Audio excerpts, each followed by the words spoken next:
Indian side. So there is a huge, I would say in the end, I would sum up, there is a huge development despite COVID-19, despite terrorist virus. And I am pretty confident in coming years, situation would be very great and very vibrant for actual Kashmiris, I would say, for true Kashmiris living in Jammu and Kashmir and Ladakh. Thank you, Tahir Bhai. Thank you so much for the elaborate, with statistics and data. I mean, being a Kashmiri myself, I'm telling you, 30 years back, Kashmir had like the highest earning, among the Indians in terms of like, the lifestyle, medical facilities and education till university level was literally free. It was all subsidized by the government of India and the local government. I mean, we were baffled ourselves, like when people were talking about azadi. What kind of azadi? Like, you had all the facilities, you control the government. The majority of the majority of the Muslim people, they had the business with them. They had the control of the entire tourism industry with them. They had free education, free medical facilities. Like, it was literally what we call a jannat on the earth, or the paradise on earth. And still, because it was nothing else, what I always call a pan-Islamic moment. Now, I ask Dr. Lamba, Dr. Saab, you have seen and done it all at the Lithians Delhi, North and South Block. Tell me your views, why Article 370 was thrusted on the people of India, despite the fact that it was rejected by none other than the father of the Constitution, Dr. Bhimrao Babasaheb Ambedkar. So tell us, like, take us back to the history. Like, the masses want to still know why it was basically thrusted upon the Indians. Dr. Lamba. Dr. Lamba, we are not able to hear you.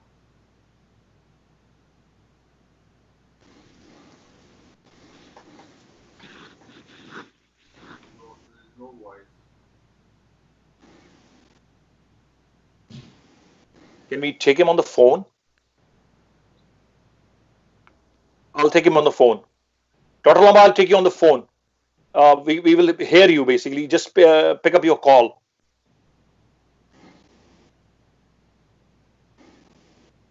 We may not see you, but we will hear you.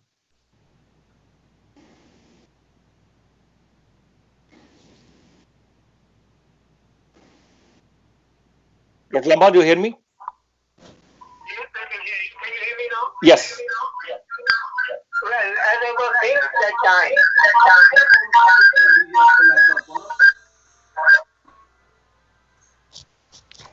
Stop it. I think you. I can hear you, Dr. Saab. okay, then I will continue. But it is continuing with Oh my.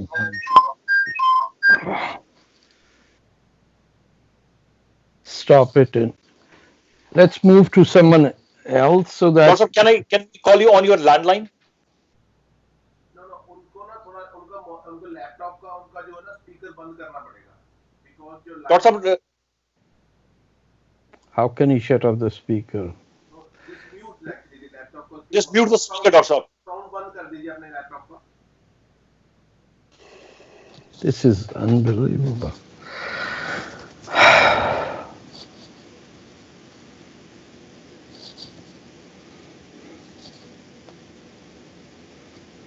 Dr. Saab, can you hear me? Yes, I can hear you. It's the same thing.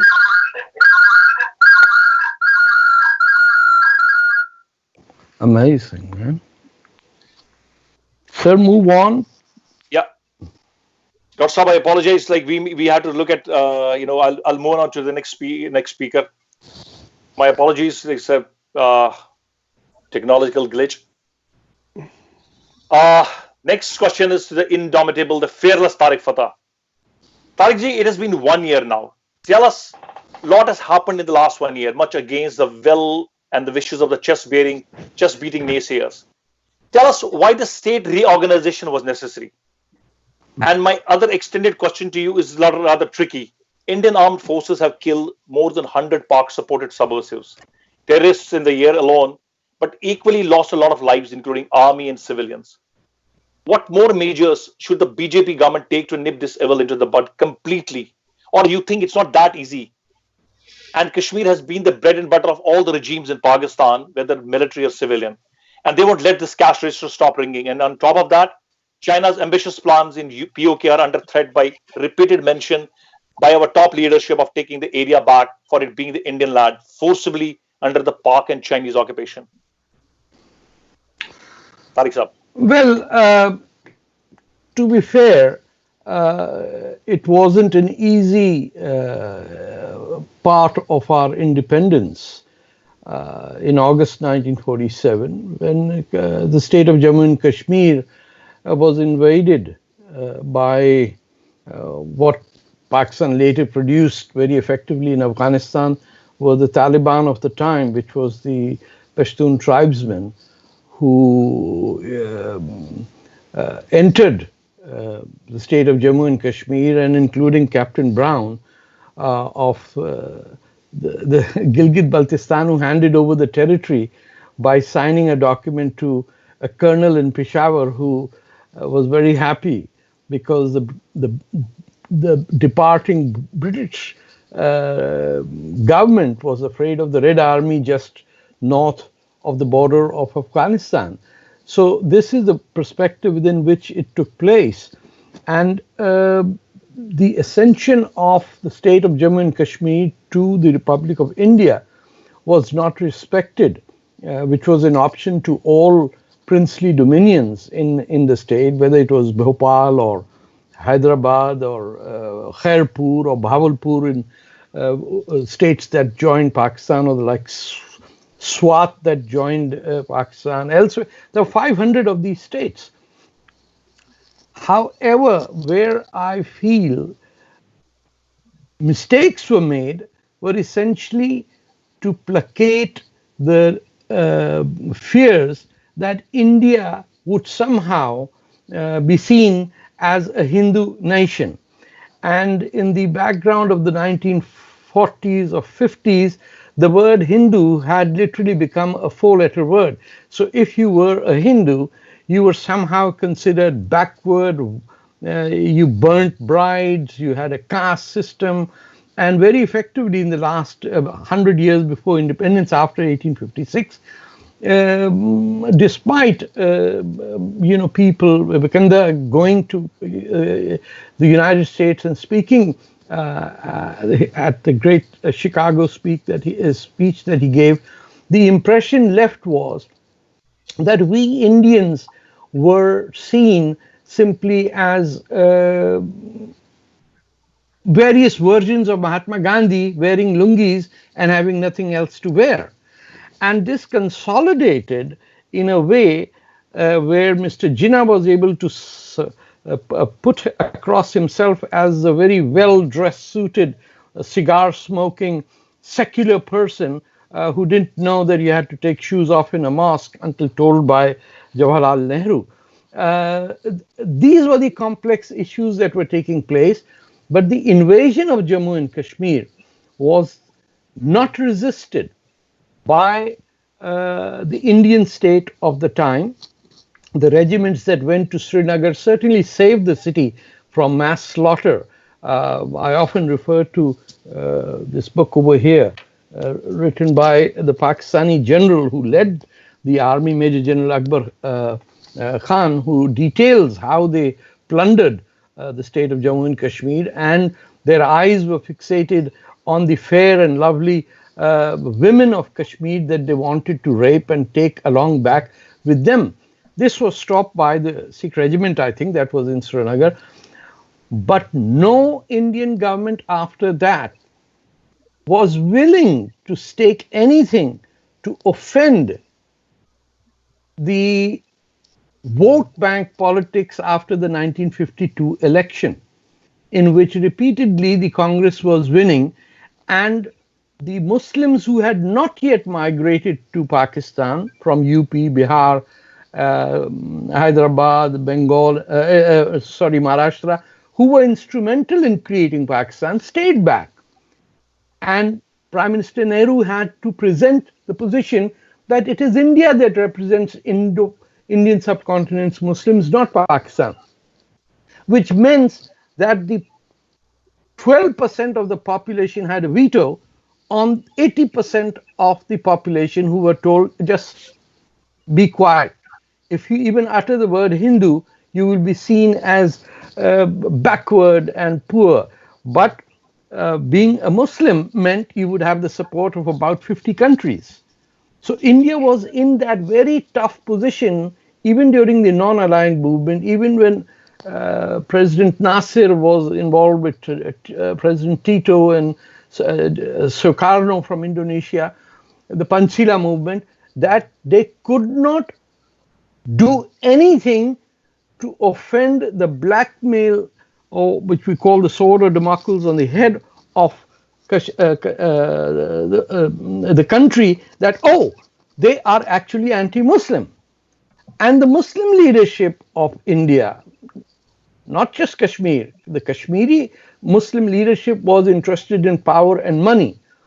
The Muslim leadership of northern India was interested in re-establishing their dream of having a Mughal empire again in New Delhi. And that is how this played out. If you recall, in 1965, when Pakistan invaded Jammu and Kashmir, again violating international law by putting military soldiers in civilian uniform and dressing them up as Kashmiri fighters who couldn't speak Kashmiri, and you know, they were caught. They were caught. It was Kashmiri Muslims who handed over these Pakistani soldiers to the Indian army, and then the Pakistan army attacked from Chamb and Joria sector to cut off Kashmir. But even at that time, when on the Uri sector, where Indians had crossed it, at Tashkent, you gave back everything. As a result, Prime Minister Shastri had that heart attack and he died over there. There are many stories about it. But just imagine that even in 71, when you defeated the Pakistan military comprehensively, you had 90,000 POWs. You allowed all the war criminals of Bangladesh and gave them back to Pakistan. And Mr. Bhutto was able, with his daughter, to get the entire Indira Gandhi establishment enamored by their style, the cigar and playing a snooker, and how lovely that they gave back everything that was won by Sam Manekshaw and General Jacobs and all these. One on the battlefield was given away by Mr. Kaul and other people because, oh, this new Pakistani leadership is so fair and lovely. Essentially, you had lost self-respect of yourself, and instead of dictating to Pakistan that you have surrendered, get out of Gilgit-Baltistan, withdraw back to the region that you invaded, they signed the Shimla Treaty and said, oh, well, at least now we will just talk within ourselves, one to one. It's a mutual situation, not realizing that Pakistan had the upper hand. And even till today, at the UN Human Rights Council, it is Pakistan that wins the votes.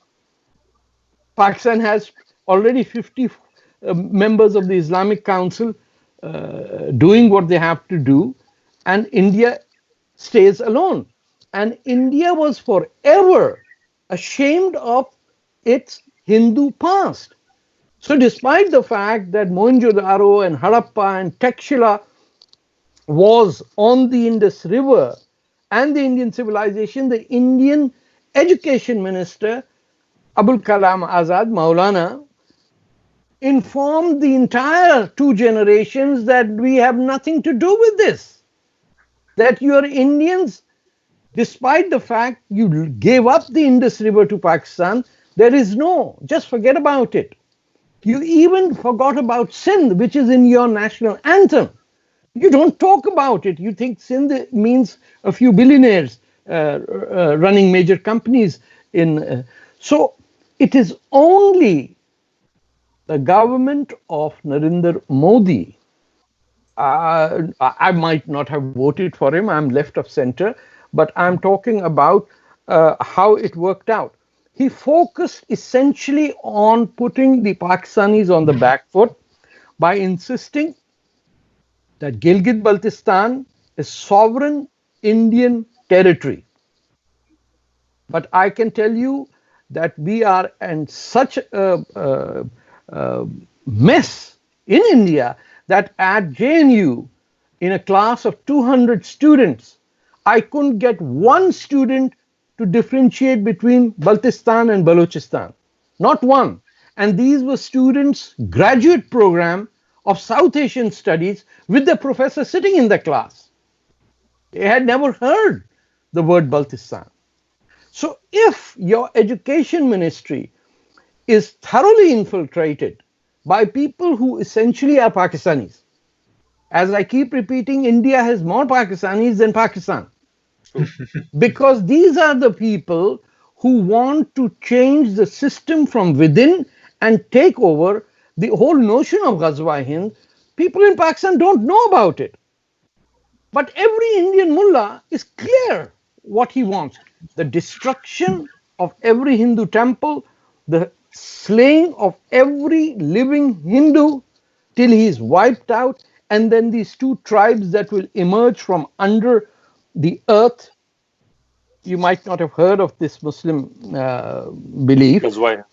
No, Hajuj and Majuj, these two tribes that will come out from under earth and swallow up every infidel.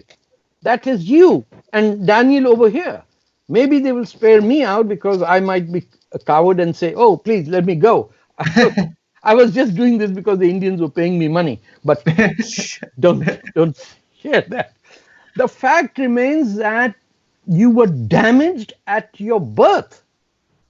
If you like the women who used to be forced to wear tiny shoes so that would look nimble in certain countries, Indians were had steel caps framed on their head so that they would never be able to think of what they have lost and consider defense as the mechanism. This is the only prime minister since Shastri, and it's quite a match. Shastri's chest was mere 12 inches. This guy is 56 inches, right? They both had the same thought. Both had from different political parties. But they said Lahore is the city of India. It is the city founded by the sons of Ram, Kesh and Love, which is Kasur and Lahore. And both do not have a single Hindu living in them.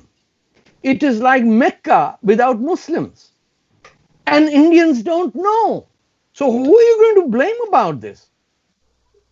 So my suggestion is, if I was there in New Delhi, that until and unless Pakistan is disintegrated into its composing nationalities, India will not have a day of rest ever.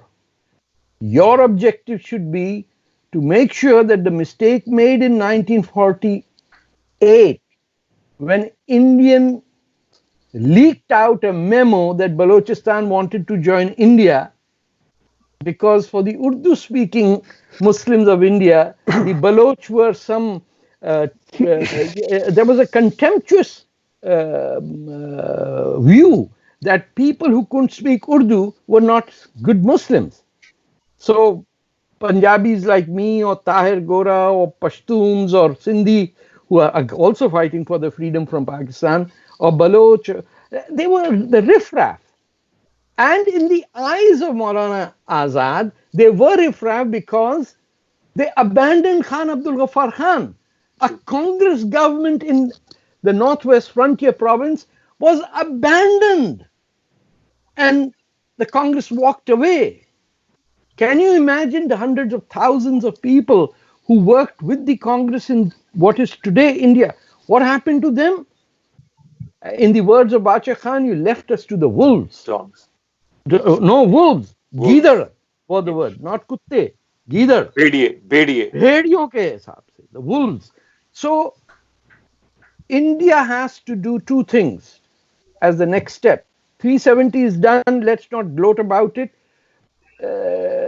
Pakistan will whimper about it. You can't win this on the UN or the in Geneva Human Rights Commission. You don't have Hindu nations to support you. The president of Suriname might take the oath of office in Sanskrit, but I can tell you nobody in India will take that because everyone is ashamed of their past. True. Mauritius, Trinidad, Guyana, you have more people pro-India there than your NRIs in the United States because every Indian wants to get an MBA and a fair and lovely wife. That's it. You want nothing else. So even at an anti-Chinese demonstration, there were Tibetans and Pakistanis over there demonstrating against China. There was not a single Indian in the city. Even today, there's a demonstration at 1 o'clock, and I can bet you there will be no Indians because all the Indians have been made to believe is money matters and marriage matters. Nothing else matters. So you even, despite you have 1% of India's Punjabi being the fourth language of Canada, we only have Khalistanis who are doing this.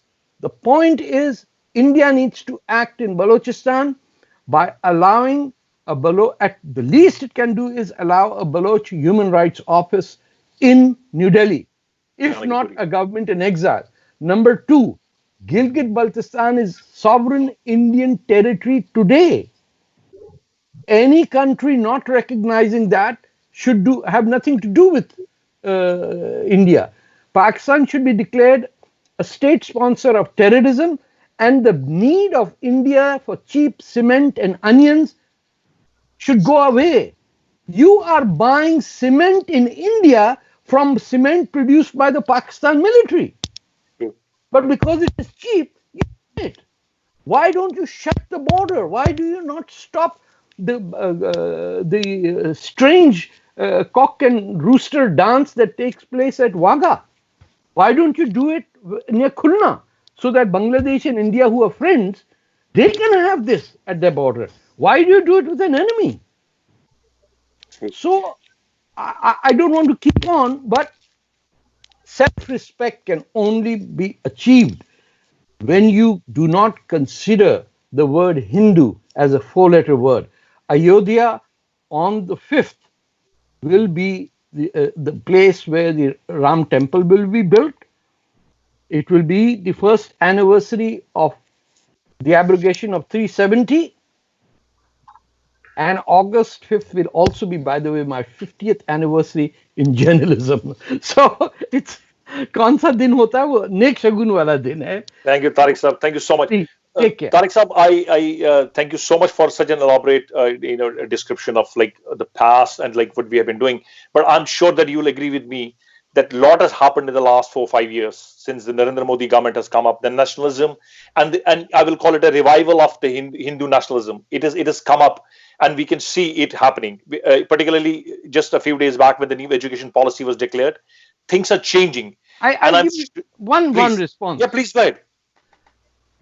You cannot fight hatred with hate. True.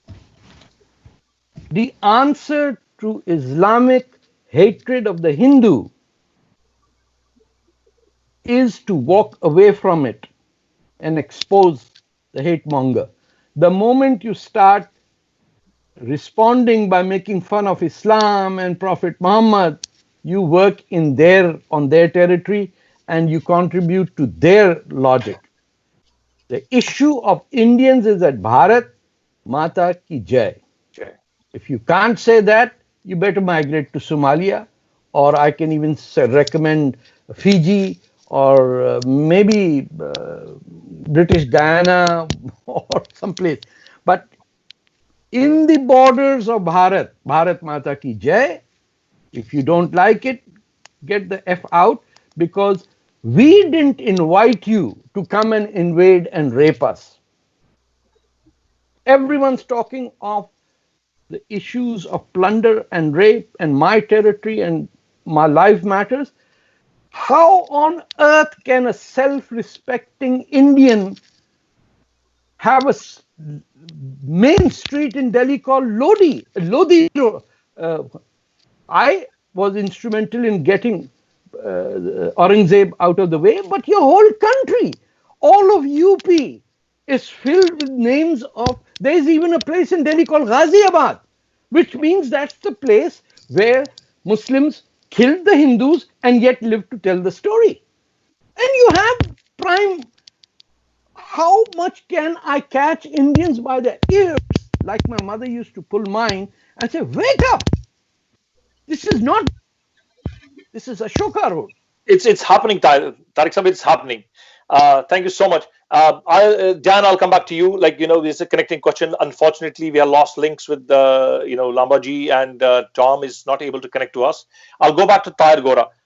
Tahir Sahib, just tell us, a little bit about the history, for the benefit of a lot of viewers who don't have basically the clue why Article 370 and the 35A was basically thrusted upon the Indian masses, and why it took 70 years and a very strong political will to basically abrogate it and reorganize the state.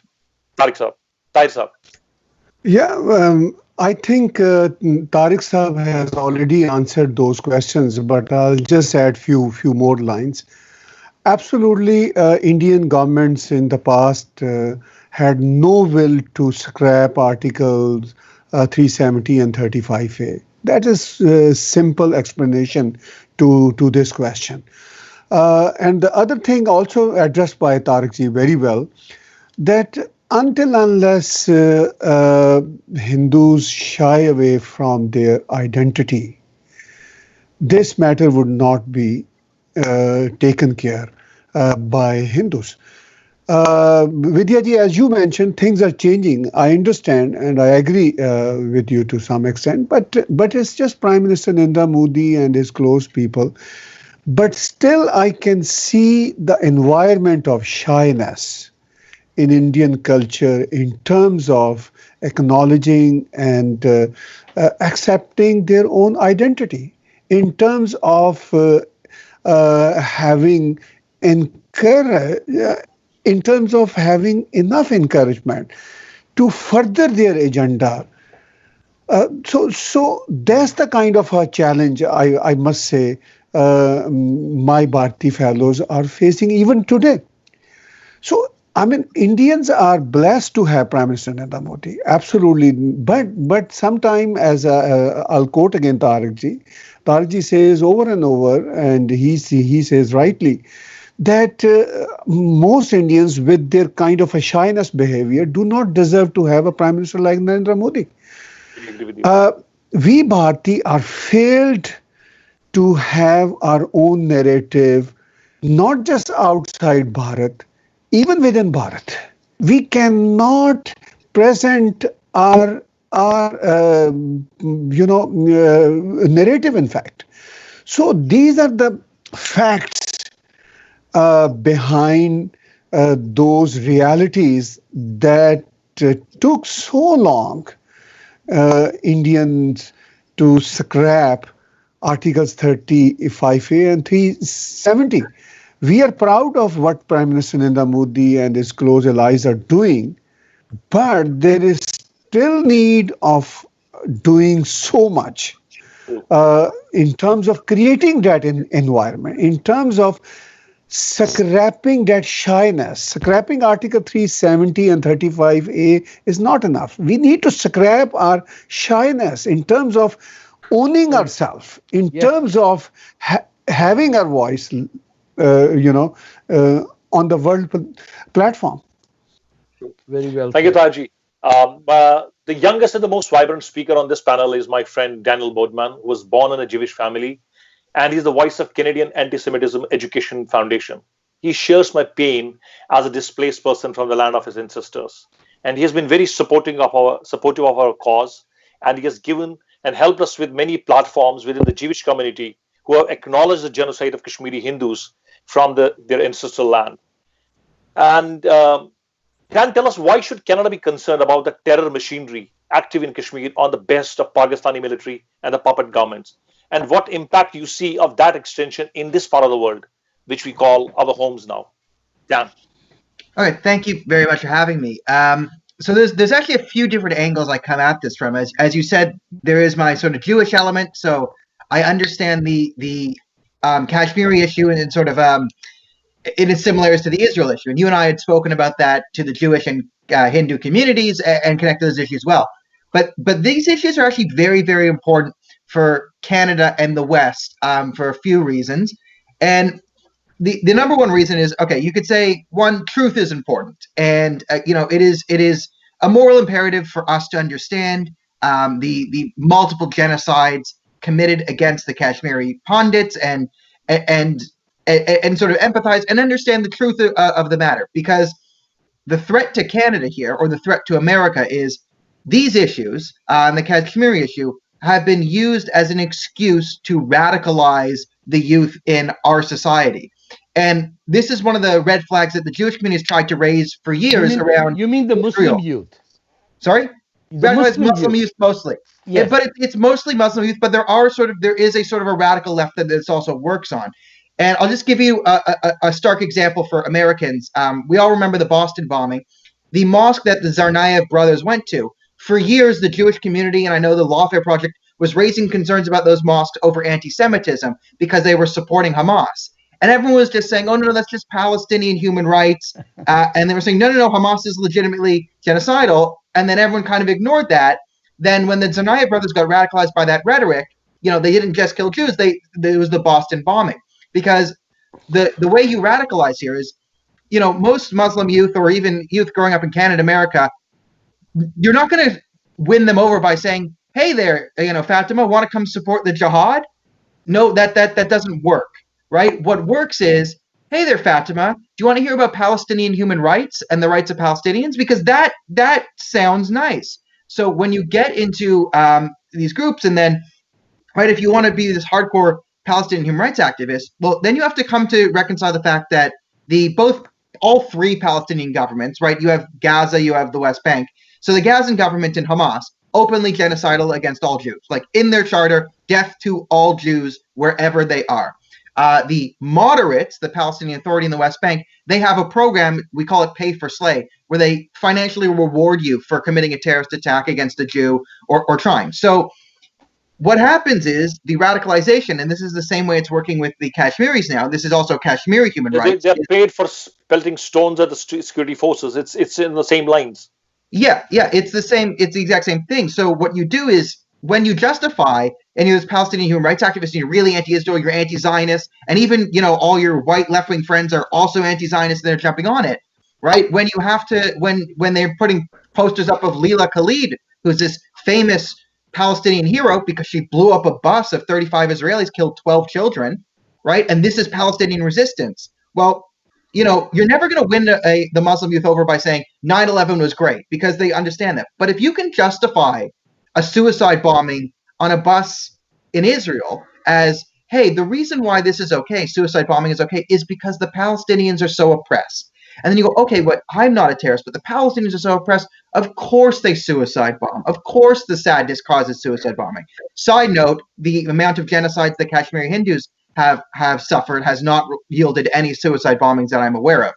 But once you start to go down this mental pathway that, okay, well, this suicide bombing is okay because Palestinians are oppressed, but then you have all these organizations that say, now the West is also Islamophobic. It is Islamophobic, it's anti-black racist, it's anti-trans, it's all these different things, and now you are oppressed. So it starts you down that pathway towards radicalization. It's a great foot in the door. And we really need to sort of be strong against that, because the two biggest lobbies in North America for the Kashmiri cause are basically fronts for Jamaat-e-Islami. For my Jewish friends, or the Jamaat-e-Islami is the Southeast Asian version of the Muslim Brotherhood. They have a terrorist group, Hezbollah Mujahideen, just like Muslim Brotherhood has Hamas. It's pretty much the same thing. Hezbollah Mujahideen's it's like kill all the Hindus, caliphate in Kashmir. Now, the two biggest proxies, the ISNA, Islamic Society of North America, and then their radical subfaction, the Islamic Circle of North America. These are the ones that are out there pushing, the cause of the Kashmiri, independence. And we really need to sort of cut the legs out under these groups because, one, the ISNA, Canada, has 3 different terrorism funding violations by the Canadian Revenue Agency. And despite the fact that they have 3 terrorism funding violations, it is still a very popular hotspot for politicians to go. My good friend Khalid Rashid, MPP, and the more radical you get, the more likely he is to endorse your organization. And then he's bringing in Doug Ford and mainstreaming these organizations, even though they have 3 terrorism funding violations, right? And that's the legitimate front. Their radical subfaction, the ICNA, is even like on their own website. They're pro-sexual slavery.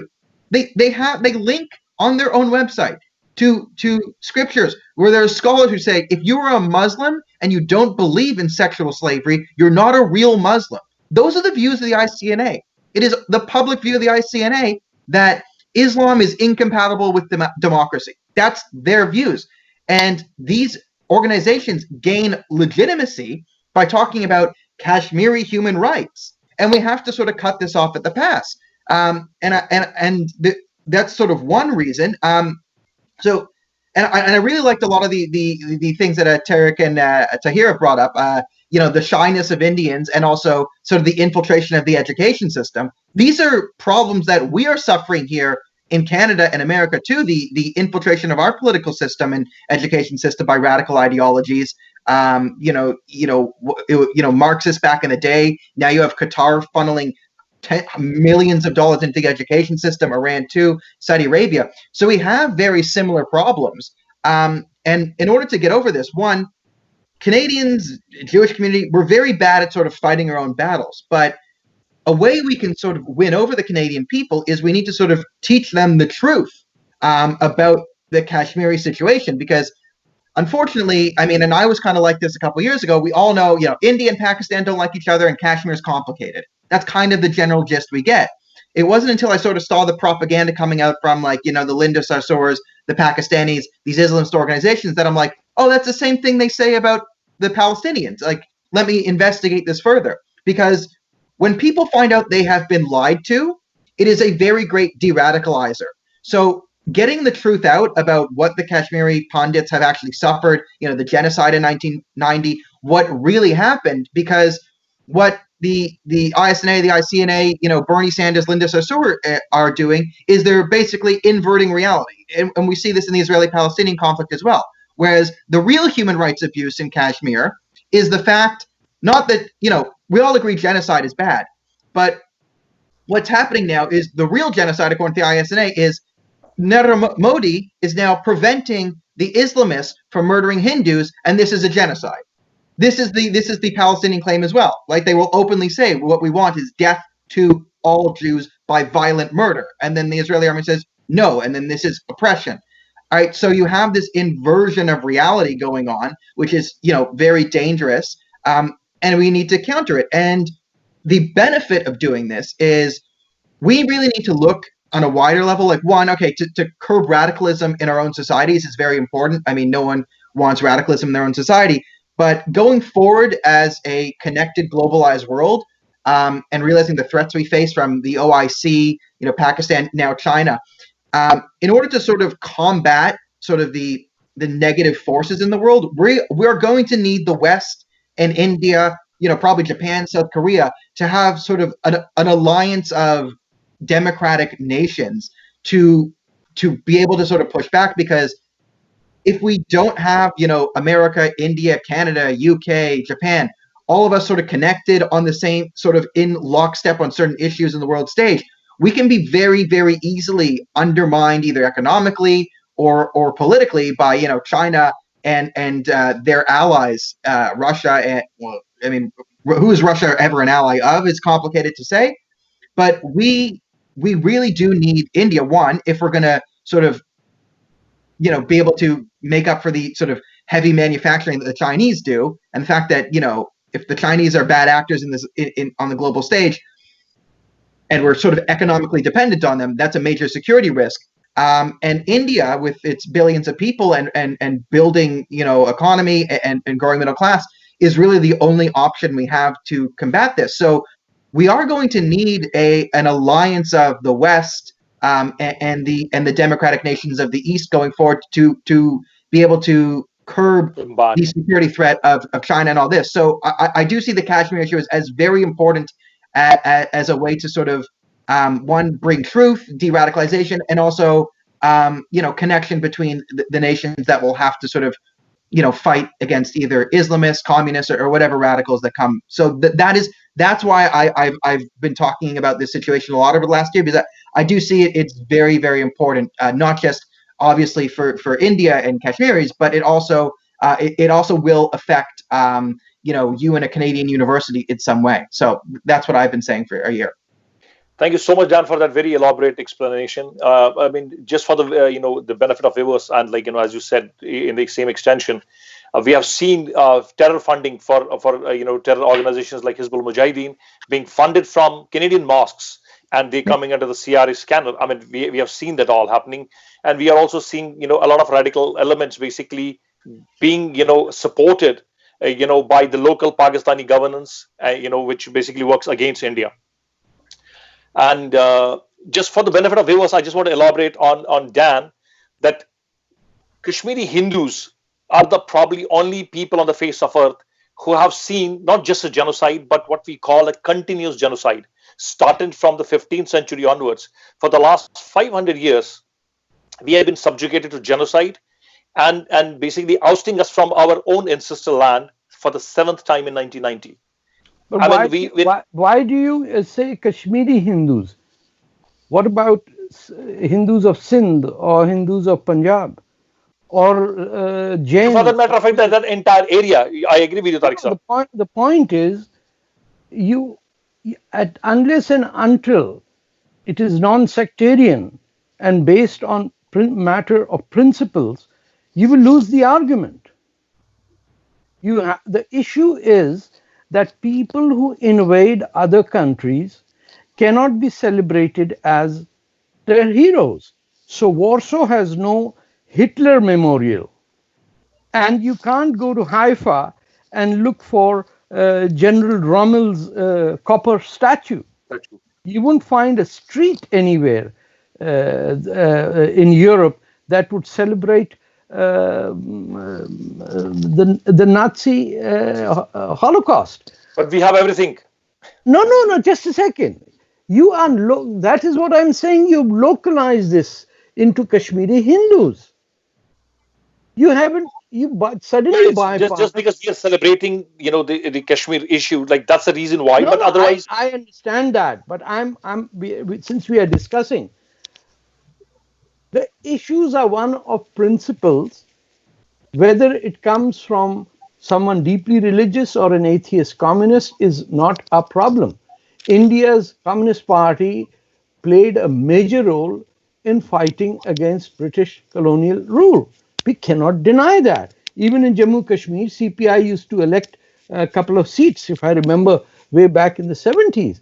The Communist Party is, in fact, in India, one of the few parties that is right across the country.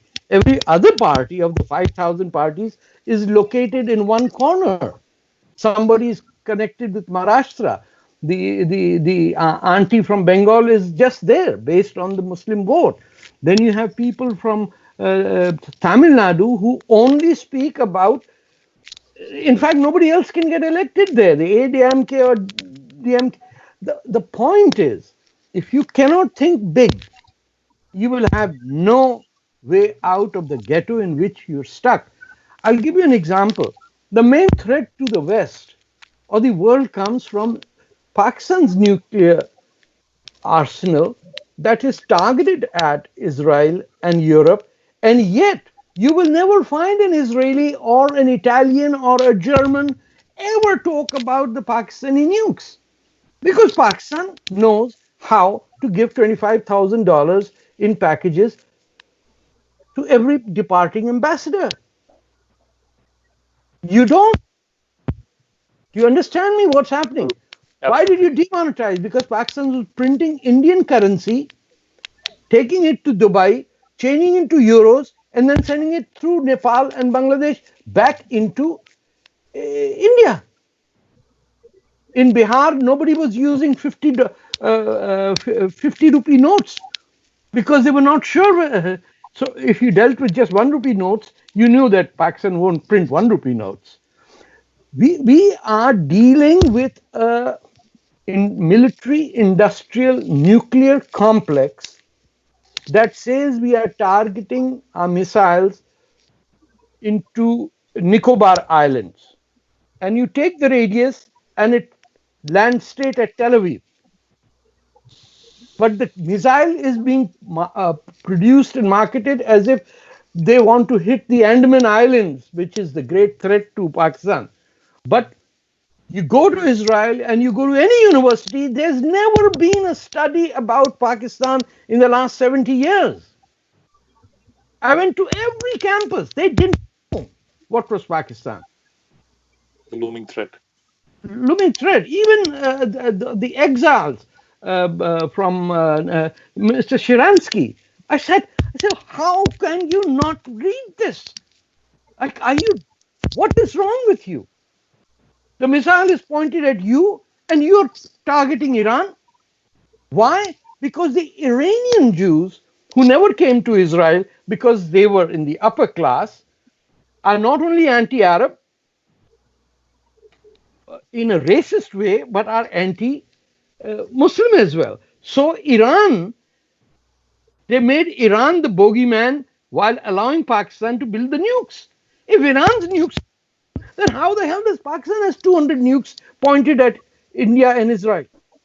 So I can give you the from the Israeli point of view. I think what they feel is Iran is definitely more of a major immediate threat to them because because they think that they could. I mean, it might be false reasoning, but the reasoning here is probably they feel like India can take care of Pakistan, and they can, and then Pakistan would be fixated on India, and they do. And I do kind of think one. And it's also the thing of Pakistan has the nukes, so you can't stop them, whereas Iran is in the process of getting them.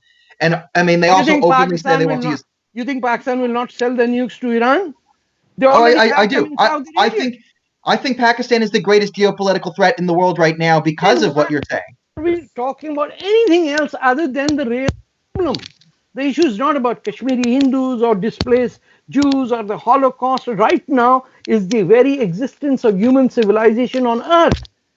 And there is one military industrial nuclear complex that is dedicated to the destruction of humanity because that is the religious goal of every Muslim. Roze Qayamat. Till everything is destroyed.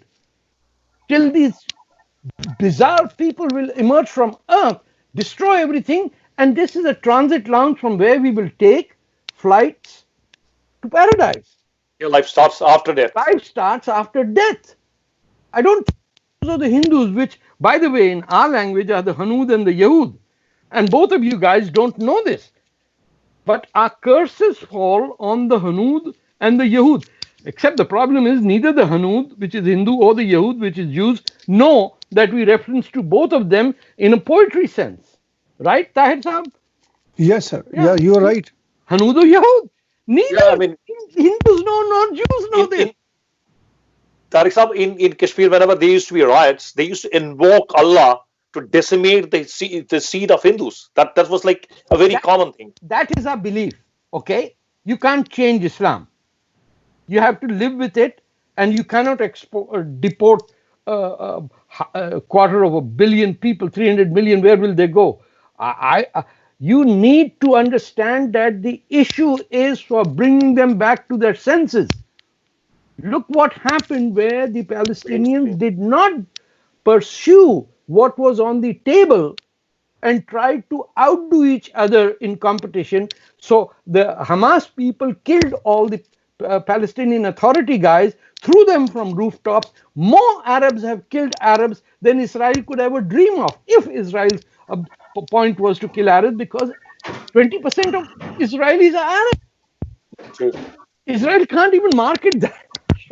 Arabic is a national language of Israel. The great irony, Tariq has pointed out here, for all the Jews control the media talk, we are the worst at marketing ourselves, getting our media message out there. We are excellent at digging holes and putting our head in the sand and putting our heads inside of them.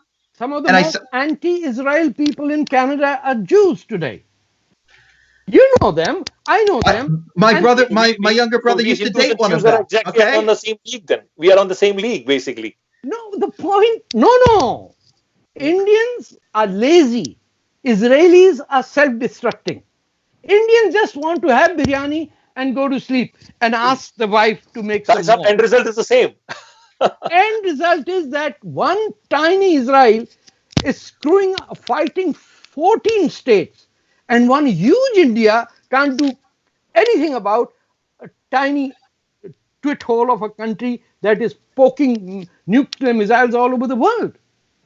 They sold Balochistan to China. When Balochistan wanted to join India, you leaked the news to the Pakistan army, and Pakistan army advanced and took over.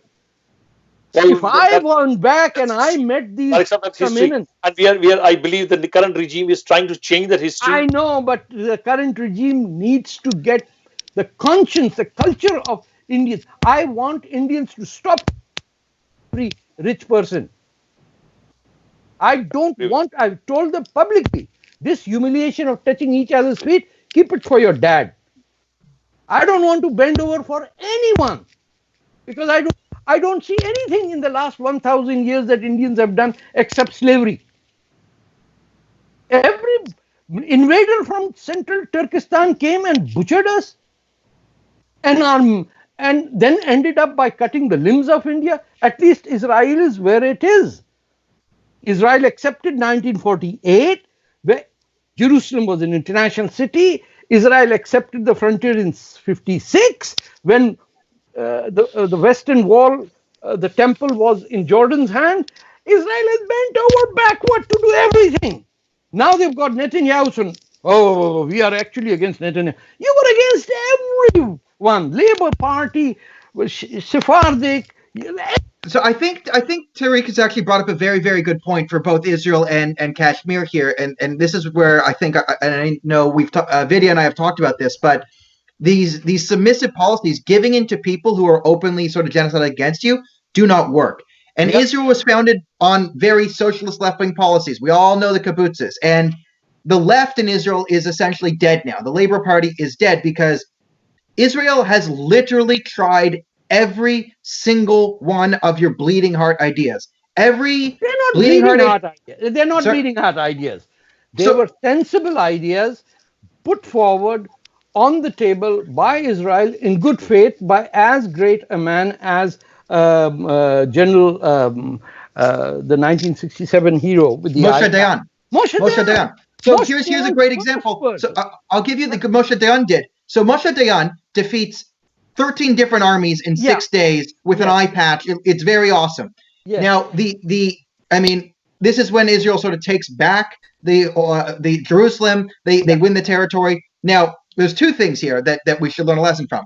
They offer right after the war complete return of all conquered territories in exchange for a peace deal. Yes. For a peace deal, we'll give everything back. The Arab countries meet in Khartoum. No peace, no recognition, no negotiation. That's their thing. No peace. We're not even going to recognize you exist. But here's the key thing. No, you control the media, so we can.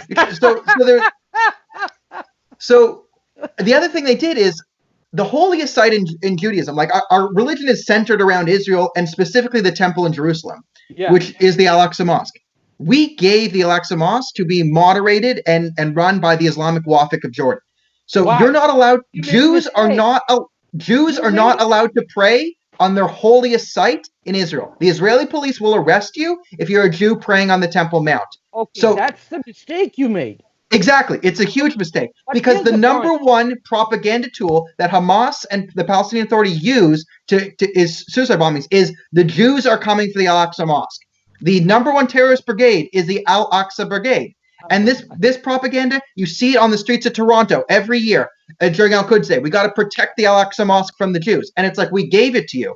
And the other thing is, when Palestinians started fleeing from the evil Jews in 1967, Moshe Dayan sent buses to the Palestinians in the West Bank to bring them back, saying, don't worry, we're going to negotiate. There's going to be peace. Just accept the peace deal. Dan, that's what I'm appealing to. Exactly. And I'm agreeing with you. Okay. So Moshe Dayan's first reactions after winning the war was that are the Arabs, let the Arabs not think we are their enemies. So my background is from the left, so I understand. And in the end, if you do not fight with good faith and good intentions, with common decency, you will lose the propaganda battle. How do you think the Islamists are winning? By every member of parliament having a hijab. You look at the Toronto Star, there's a hijab on every page. Every issue today is done by, black empowerment, hijabi arises. Oh, women's empowerment, there's a woman who's. You will never see a Hindu or a Jew who has come, Jews come from, say, Crimea or someplace who settled over here, Russian. He will not be recognized. A Bengali Hindu who's run away from the wicked women of Calcutta, they will never be given a chance. But because they allied themselves with the left, and the left after 1990 became vulnerable and clueless as to what to do, how to study economics in the new world, they became irrelevant. That is why we are today seeing a complete vacuum in more people becoming billionaires in one day in America, and then relying on the state to fund $1 trillion of free money. We don't discuss these things, but they will come to haunt us. We have to be firm in how we defend the truth and absolutely determination. But in confronting the wicked enemy, we have to be smart. We have to be smart. We cannot win this unless and until we are seen as people on the right side. And usually people on the right are assumed to be people on the left. This is the paradox we are facing. You bring out 20 Dalits and they are the authentic voice. You bring out 2 Brahmins, case closed. Tariq Saab, it's all about narrative. I mean, that's what. And how do we take this? Exactly. We have truth on our side. We don't have, as far as the Indians, we don't have courage. As far as the Jews, they don't know how to stop undermining each other. Some of the major groups, some of the major anti-Israeli groups today operating are Jews. For the Palestinians, they don't have to do anything. They're sitting and relaxing. So there is a lot of takeaway basically today. And on the same lines, Tariq Saab, as I said, when Kashmiris, I'm back to that point because we are celebrating, the abrogation of Article 370. So when we left 30 years back, we were completely unsung. Nobody cared for us. We were thinking probably we were in a fool's paradise in 1990 that the minuscule minority of Kashmir has left. Who betrayed you? Our own people. Indians, right? Indians. I mean, we were basically not even a cog in the wheel in 1990. Nobody in Bihar knew that you not even today. You became refugees. It's as compared, for example, I'll make a comparison as if there were Jews going from Haifa to say somewhere in the Negev and saying we are refugees, and the local Bedouin saying, "Who the hell are you? I don't care." Exactly. I mean, I'll tell you something very personal about it. I mean, Colonel Tej Tikku is one of our leaders, and he has written a book on the Kashmir and the genocide happened there. Now he's an army man, and who else other than army might be knowing what the ground realities are? Yeah. Now his own colleagues had basically pointed out to him, in early 90s. Well, I mean, somebody must be going. That means even some of the army people who are not at the helm of affairs there, even they don't know what's happening there. Now, you were talking about the Biharis, even 30 years after, majority of the Indians do not know that what happened to the Kashmiri Hindus, for that matter of fact. So that's the reason why, in the last 10, 11 years, and with people like you and Tahir Bhai, we have basically been able to, talk about what happened there and what's happening over there. It's not just that something happened, but it's continuously happening. I wish Tom was here. He would have exposed how deep the Pakistani racket has sneaked in. We should do some show Absolutely. with him. So the next question, which I was actually expected to ask from Tom, Taji, you remember when we celebrated the 30 years of our forced exile and our Holocaust Day on January 19th? If you remember, Tom Keegan basically pointed out that we Kashmiri Hindus should not be very upbeat about like returning to our homeland so soon. I mean, I didn't like basically his observation, but deep inside, I knew that he's telling the truth. So tell me, why do what was his thinking that, why it's not going to happen so soon? It's not a very easy thing for pundits to go back, immediately, because the environment is not favorable yet. It's very simple. You know better than me, Vidya. If you like to go back to Srinagar, I don't think so you would feel safe going to Srinagar. Though the things are changing, but the environment created by Islamists during the past 70 years cannot be changed in 1 year. Yeah. So, I mean, it is very difficult for Hindus to settle in those pockets where Islamization exists. I understand that terrorism virus come from Pakistan, and I mean it's not that dangerous yet. But in the environment of Islamization is there. So all over India. True. Sorry, Tariq sir, all over India. all over India. all over India. I Tariq sir, agree. we are basically now starting the Q&A session. Basically, there is a question on Facebook by Deepak Razdan. Deepak is basically pointing out to the fact that the previous governments, the UPA governments and all, tried many a times to basically settle the displaced Kashmiri Hindus and Sikhs and Bauds back in Kashmir. And they were like failed attempts many a times, like they were basically kicked out back again. Their like little shanties were basically burned down by the radicals over there. And now the point of basically going back, what we call the Garvapsi or the homecoming, is again, coming back into the force. Now, Deepak Razan is saying that we have not basically understood the whole game. Or the government of India is not understanding the point. Now, we don't want to basically go back to the question is, I mean, is it wise basically go back to the same places where we left and become sitting ducks? So what Kashmiri Hindus are basically asking for a separate land under a union territory status, kind of a secure zone, or what we call a smart city. Is that a good idea, or it is basically more of a secular idea that we go back to where we were ousted from? But then, what about the congeniality? What about basically the security of those people who will be probably forced by the government of India to go back where they came from? I mean, I belong to a place, in downtown Srinagar, where probably there are like 10 Hindu families among 90 Muslim families. So I will be sitting duck. It will be helpful if you just kept the question. The question is, should we basically go back where we came from, or should we have a separate state? Because enough of 7 exoduses, we don't want to basically trust those people again.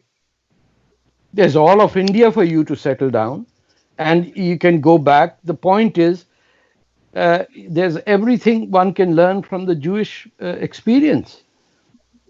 That this Qurbani that we just held yesterday all over India with hundreds of thousands of, that word is a Jewish word. Qurbani is what they did I think it was 2 AD when it stopped. This is the Jewish tradition. But do you think anybody knows about that? You've got to understand how many times the temple was destroyed, how many came back. Israel is, I'm very pro-Palestinian myself, and I will clarify one point. Dan, just for I'm digressing, but Laila Khalid represented everything that was rotten in the Islamist sense of the word. 100 Laila Khalids would still be someone you could talk to compared to one Hamas person who believes that horses can fly and paradise is there and there are virgins there. Laila Khalid did not believe. She was a Marxist. So one needs to deal with it. I remember talking to a Jewish professor. He said, at least the secular Palestinian left, we could talk to them. The monsters we released in Gaza of Yassin and all those people, they really are not on earth. So there is no compromise with Hamas. Hamas is I know that. we're going to take over the world, Yeah. and you can't They deal were, with that. but you've never been able to prove to the world that the worst enemies of Muslims are Hamas. Exactly. And you did a great job of illustrating the when Gaza had its first elections. You know, after Hamas won, they massacred Fatah. Yeah. The biggest massacre in Palestinian history is Hamas in Gaza massacring Fatah before they started launching rockets at Israel. And I'm going to try and adjust the question about settling down. I'll give you the Jewish thing. If you want to return, or if you want to live anywhere, if you want to learn from the Israel experience, there's a lot of. I mean, the Mandate for Palestine. Remember, Mandate for Palestine actually included both modern day Israel and Jordan, and then the Jews were kicked out of Jordan and had forced to Israel. Like the Western Palestine, which is now Israel, was a barren wasteland. 90% of it, as of 1920, was not even. No one lived there. It was just the desert. So the Jews actually had to go. If you look at what Tel Aviv started as, it's literally sand, and we built that up. And even when we didn't displace anyone like the narrative says, even when it was just Jews going to a pile of sand and building a city out of nothing, that is still under international law, according to radicals, illegal. So whatever you do when it comes to sort of Islamic radicals, if you want to settle somewhere, if you want to sort of take back, you're going to have to fight for it. And that's the reality of it. So if Kashmiris want to return to Kashmir, I believe they have the right to. But if they do, they will have to defend themselves, and they'll have to defend themselves both physically, and they'll have to defend themselves in terms of the media to sort of raise their cause and stand their ground. And don't expect the Americans to come help you. Don't expect the Europeans to ever care about your issues. Like India's got to understand, and the Kashmiris have to understand, and the Hindus have to understand. If you want this, and the Islamic radicals don't want you to have it, you're going to have to fight to keep it. So I concluded the fact that, I mean, we don't want to basically go back to those ghettos, but we should basically create like a city, within Kashmir where we are able to defend ourselves. Now, there's another question coming from Sudhir Dar from India. He's asking from Tarji. Tarji, we were always talking about, like, I have always been supporting the fact that population balance is a very effective tool. Like, when the radicals basically become like, kind of neutralized by numbers, they stop the subversive activities. Now we have seen in the last like 1 month or more, 25,000 domicile certificates have been basically given to army officials and many Indians in Kashmir. Mm-hmm. Now, do you see it as a trend happening in coming years where basically the population of Kashmir will become completely kind of neutralized? Like at least, the non-Muslim population will be like around between 20-25%, so that the majority are neutralized in some way. It's almost the same question you posed earlier. That I mean, in face of the fear Hindus feel in Wadi, particularly in Kashmir Valley. So should Hindus have their own kind of a state? I do not agree with it, because then that means you are giving Kashmir in the hands of Islamists. Absolutely. When we talk about population balance, I don't know what does that exactly mean. Now Kashmir, Jammu and Kashmir and Ladakh are two union territories. They were part of India. They are part of India. There should be industries. There should be businesses, and the people who are going from Bihar to Punjab, they should be encouraged to go to Kashmir. I mean, like, what is population balance? Like, if a Bihari from Bihar and a Punjabi from Punjab goes to Kashmir. This is seriously wrong. This is the problem with Indians. The guy who's asked that question is obviously not an Indian. The Facebook person who asked this question is the typical Indian who's not an Indian. But what is the solution then? Like, I mean, should we allow? Are we going to judge people by the skin tone of us, or what race we belong to? No, anybody from India, like, who's not a Kashmiri should be allowed to settle in Kashmir. That's Why it. not? Where are people from Kerala living? Why are Marathas living? Tariq Why sir, they are didn't have any Germans rights living in before. They Italy? didn't. I mean, after the abrogation of Article 370, they have been given rights. Like when you know it, that the Kashmiri Hindus who migrated from Pakistan have been waiting for last 70 years for rights. Yeah, but they've got it. So now, that's But what a country is. there is a caveat to that. You need to be staying there for 15 years, and it's not straightforward actually. Doesn't matter. For goodness sake, that's what I'm saying. India's biggest problem is Indians. You look at everything in compartments, and you fulfill the stereotype that is that Indians just talk, talk, talk, and when it comes to action, there will be none. Like I can promise you today, at 1 o'clock there will be no Indian there. I can bet. I will be there. I'm a proud Indo-Canadian. I'll be there. There will be Tibetans. There will be people exiled from various parts. I've even seen Manipuris over there. The typical Indian is so like. I'm serious, man. It's changing, Tariq Saab. You will agree to me. It is changing. No, not. The Indian mindset is not changing. One man is changing. Not. Can you imagine that you are running Bollywood by authorizing the Pakistan intelligence services to operate your financial center?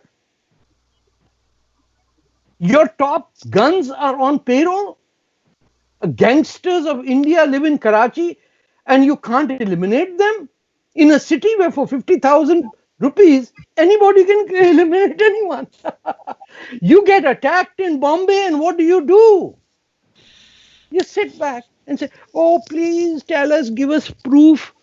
You think that if Tel Aviv was attacked like... this time we didn't ask for the proof. We went inside and No. You still left behind a pilot who was drinking Pakistani tea and became a TV commercial where he said, chai kaisi hai? And the pilot said, tea is very good in Pakistan. You made a joke out of it. You don't even have the guts to say Pakistan is a terrorist state and I will shut Wagah border.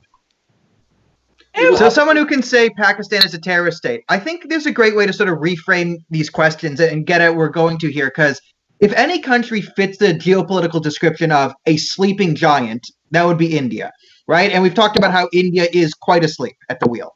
And I love him for it because it reminds me of Canada. It reminds me of the Jewish community. So I empathize. I guess I think a productive line of discussion here is, how do we wake the sleeping giant? Like, what is the pathway to sort of waking up India on this issue? Because, if India becomes awake and sort of stands up for himself, this is, that's 1 billion people that can be brought to the... Tariq Fatas. We need more Tariq Fatas and Tariq Uras. No, I would come. I'm 71 now. I can come. But I'm telling you that even, by the way, in Israel, there is a city called Rehma, if Daniel, if you know that, where the Bani Israeli of Bombay and Karachi live. But they too want to shy off being known as Indians, except when Abba Iban comes, and because they play cricket together and he was a cricket player and we are Bani Israeli. Why don't you talk about India? They don't even run Indian restaurants. Yeah. I'm serious. You have to risk getting a punch in your face. There were 300 people who attacked me in the Urdu reading festival in Delhi. You remember that? It was filmed. I did not move.